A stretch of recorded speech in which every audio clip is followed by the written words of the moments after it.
Did you know the practical origins of Christianity, meaning the practical lessons that Jesus was teaching in real time, was actually a life practice rather than a religion? A way. Not specifically a belief, although belief is very much a part of it, but more of a way of being. Not a dogma, but a dharma. Jesus did not create a dogma. He taught people how to be. A dharma, in this instance, is a life practice, a set of rules we choose to follow for good living, a simple set of ethical guidelines for being in good relationship with ourselves, with others, with the earth, and with God. Ways of leaving the earth a little more loving than we found it, not a requirement of belief so much as a reminder of how to gently and lovingly be. As an indicator of what Jesus considered to be of primary importance regarding his life and ministry, in the parable of the Good Samaritan, Jesus did not comment on the belief system of the Samaritan. He discussed the Samaritan's benevolent treatment of his neighbor. That's what was important to Jesus, the dharma of the Samaritan's actions, not the dogma of his faith. The Golden Rule is a perfect example of a dharma. Do unto others as you would have them do unto you.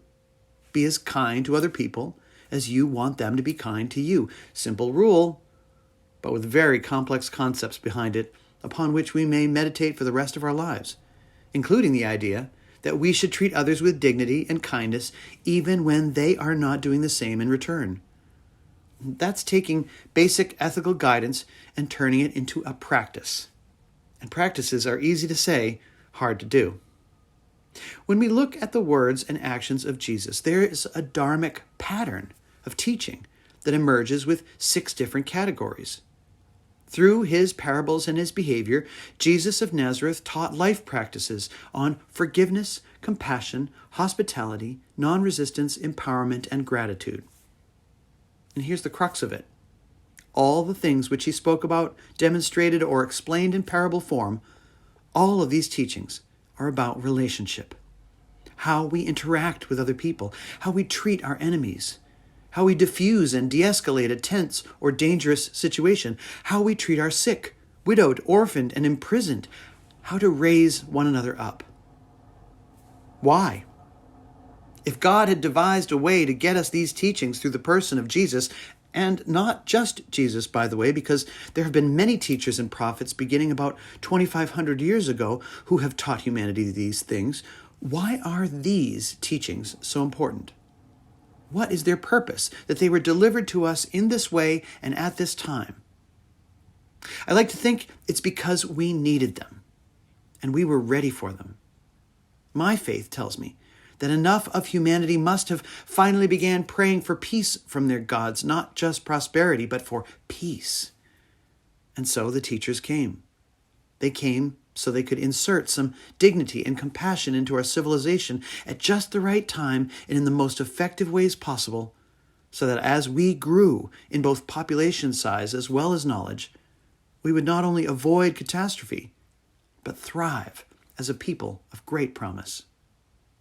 The martyrdom of Christ sealed his commitment to humanity as a teacher of these great truths. Did he rise from the dead? I don't know. And I definitely don't know if it's true that his death reconciled humanity with God. That cosmic information is patently inaccessible to humanity. We cannot know if the death of Jesus somehow saved us from something. That it is printed in the Bible does not constitute irrefutable proof. It is an article of faith. And that's okay. Our freedom of religion gives us all permission to interpret these things according to our own conscience. So we don't know if any of the miraculous events attributed to Jesus are true. But we can say that forgiveness is a good idea, one which ends cycles of violence. We can say with assurance that hospitality is the cornerstone of diplomacy and peace and encourages the presence of diversity. We know the statistical impacts of deliberate compassion and empathy. These were taught by the masters, Jesus included. If we can prove nothing about the cosmic reasons for the death of Jesus, we can say for a fact that the teachings work. My favorite scripture of all might not even be a true story, and it appears only in one gospel, Luke. And Luke was not an apostle. He was a historian, really, likely commissioned by a wealthy benefactor whom Luke addresses as Theophilus to write down the narrative of Jesus and his apostles for him about 100 years after the fact, quote, so that he may know the truth of the things he has heard. Luke pieces together stories from various sources for his works, including the other Gospels. Most of his sources are known, but the origin of my favorite scripture is completely unknown. It is Luke chapter 23, verse 34. Jesus has just been nailed to the cross and knows he will soon die. And he says, "Forgive them, Father, for they know not what they do." Forgive them because they're afraid. Forgive them because this isn't them, this is their fear. Have sympathy for them because they are trapped by it. Love them in spite of what they are doing, because if we love them, perhaps they will learn how their fear has controlled them. And then, with grace, maybe, just maybe, they'll be relieved from their fear and know peace. Forgive them, Father, for they know not what they do. Now, perhaps this line is a literary device. Perhaps it's a fabricated bit of imagined dialogue on Luke's part. But it's interesting that it's there.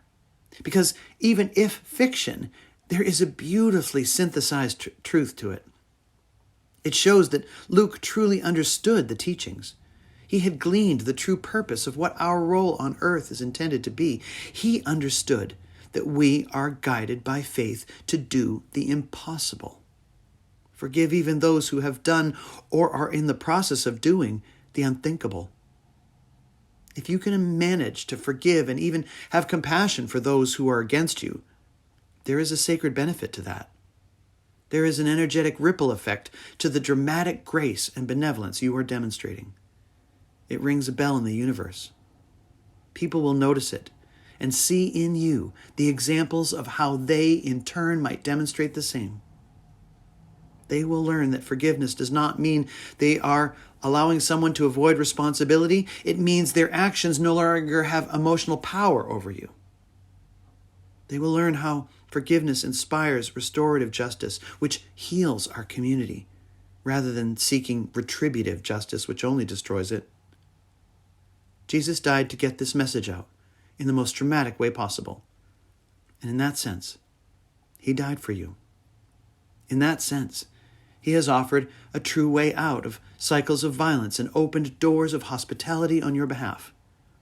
And that does not require a belief in his divinity. The proof is in the practice.